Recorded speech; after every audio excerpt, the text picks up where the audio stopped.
3 মাসও হয়নি একটা শীতল সম্পর্ক লক্ষ্য করা গেছে ভারতের সাথে বাংলাদেশের অন্তর্বর্তী সরকারের সময়। পরবর্তীতে নতুন সরকার গঠন হয়েছে, বলা হচ্ছে যে নতুন করে শুরু হবে।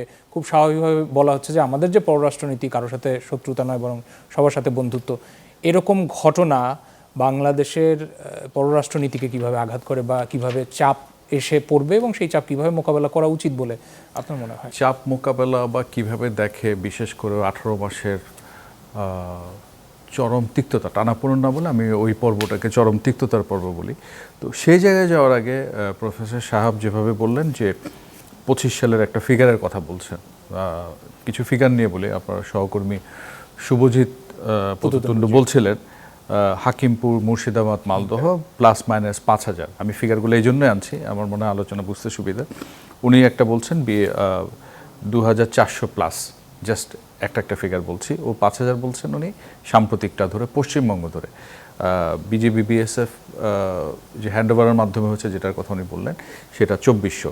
আর আমি যেটা বলবো 11 মাসের পর্বটা এরকম, আমরা যদি দেখি খুব লক্ষ্য করি 2025-এ হঠাৎ করে আমরা দেখলাম এক ধরনের অনস্লট শুরু হলো পুশিনের, অলমোস্ট রেগুলার বেসিসে পুশিন শুরু হলো। এটা আমরা দেখিনি, যেটা অতীতে অন্তত আওয়ামী লীগের 15 বছরের শাসন আমলে খুব, এবং আমি নিজে রিপোর্টার হিসেবে আমার কাছে চোখে ধাক্কা লেগেছে। পুশিন বা পুশব্যাক একটু আগে শুভজিৎ বলছিল, তাই সে তার নিজের দেশের নাগরিককে ঠেলে দিচ্ছে, কোনো এক সময় তার সেকেন্ড জেনারেশন, থার্ড জেনারেশনে গিয়ে এই ক্রাইসিসটা ফেস করছে।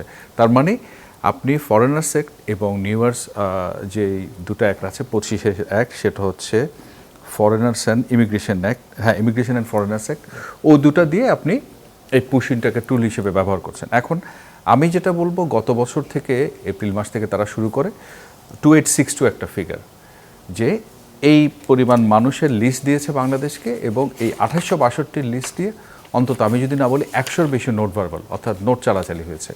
তো গত মাসে আমার একটা ডেলিগেশনের পার্ট হয়ে দিল্লি যাওয়ার সুযোগ হয়েছিল। আপনিও প্রশ্নটা করেছিলেন যে হেমন্ত বিশ্ব শর্মা কিংবা শুভেন্দু অধিকারী, তাদের ইলেকটোরাল যে রেটরিক, আমরা একসময় দেখে এসেছি এটা রেটরিকে থাকে, সেটা নাগরিকত্ব আইন বলুন, নাগরিকপঞ্জি বলুন, কিন্তু ওই প্রকার যে প্রসঙ্গ শুভজিৎ নিজেই তুলেছেন। কিন্তু এবার আনফর্চুনেটলি দেখছি সেটা রেটরিকে সীমিত নাই, সেটা তারা ইমপ্লিমেন্ট করেই ছাড়ছে।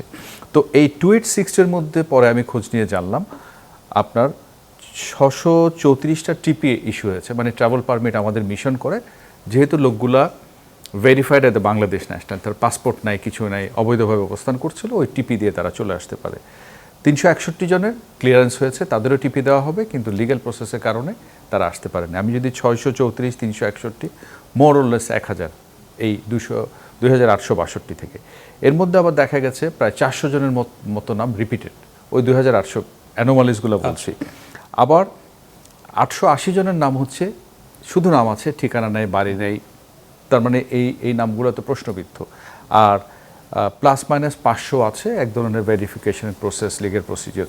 তো এই বিষয়টাই কিন্তু আমার ভিজিটের সময় ইন্ডিয়ান ফরেন সেক্রেটারিকে জানতে চেয়েছিলাম, যে আমরা বলছি 18 মাসের ওই অধ্যায় ছেড়ে আমরা নতুন দিকে যাচ্ছি, ইতিবাচক পথে। যে যখন তারেক রহমান প্রধানমন্ত্রী হিসেবে শপথ নেন, তখন লোকসভার স্পিকার এলেন, মোদি চিঠি দিলেন, আমরা এগুলোকে তো পজিটিভ জেস্চার, পজিটিভ সিগন্যাল দেখি। এরপরে এপ্রিলও ফরেন মিনিস্টার ডক্টর খলিল গেলেন তার কাউন্টারপার্ট ডক্টর জয়শঙ্করের সাথে মিটিং করতে। এরপরেও কিন্তু ঘটনাগুলো ঘটছে। তাহলে হেমন্ত বিশ্ব শর্মা যখন কমেন্ট করেন, শুভেন্দু অধিকারী যখন কমেন্ট করেন, তখন কিন্তু আমাদের মনে সন্দেহ জাগে, তা আসলেই কি আমরা সম্পর্কের উত্তরণ চাই কি না। তো উনি বলছিল একটা প্রসেস আছে, সেই প্রসেসের মধ্যে যাচ্ছি। কিন্তু এখন প্রশ্ন হচ্ছে, এপ্রিলে মিটিং হয়েছে দুই ফরেন মিনিস্টার, এপ্রিল থেকে আজকে জুনে বসে আমরা যখন কথা বলছি, আগামী সপ্তাহে বিজিবি বিএসএফ মিটিং আছে, কমার্সের একটা মিটিং হতে পারে। যেই ওয়েতে জিনিসটা ইতিবাচকভাবে এগোনোর কথা, সেখানে আমাদের একটু থমকে যেতে হয়, 1 নম্বর। 2 নম্বর হচ্ছে, দেখুন 15 বছরের সম্পর্ক নিয়ে অনেক প্রশ্ন উঠে কেন, সেই সম্পর্কটা ছিল সরকার টু সরকার, জনগণের আশা আকাঙ্ক্ষার প্রতিফলন অনেক জায়গায় ছিল না। যেমন 18 মাসে ভিসা বন্ধ করা হয়েছিল, দুই তরফে, বাংলাদেশ খুলে দিল, কিন্তু ইন্ডিয়া এখনও সেটা খুলেনি। কিছু রেস্ট্রিকটিভ মেজার বোথ এন্ডে হলো, আমরা স্থলপথে শুধু আমদানি বন্ধ করলাম, ট্রান্সশিপমেন্ট সহ বেশ কিছু ইস্যুতে তারা রেস্ট্রিকটিভ মেজার দিল, সেটা উঠলো না। ঠিকমতো রেলটা চলে না, বাসগুলো চলছে না। তো আপনি যদি মানুষে মানুষে যে সম্পর্ক, সেই জায়গাতে ঠিকঠাক না করেন, তাইলে যতই বক্তৃতা বিবৃতি সরকারি স্তরে দেন সেটা কিন্তু সম্পর্কের গুণগত মান পরিবর্তনে সহায়ক হবে না। আর যে ইস্যু দিয়ে আপনার শুরু করলেন পুশিন, ইভেন গতকালকে আমরা দেখেছি সাতক্ষীরায় 2 জন বিএসএফের গুলিতে গুলিবিদ্ধ হয়েছেন। বলা হচ্ছে তারা অবৈধভাবে গিয়েছিলেন, সীমান্ত পেরোনোর সময় তাদেরকে গুলি করা হয়েছে পিঠে বা হাতে।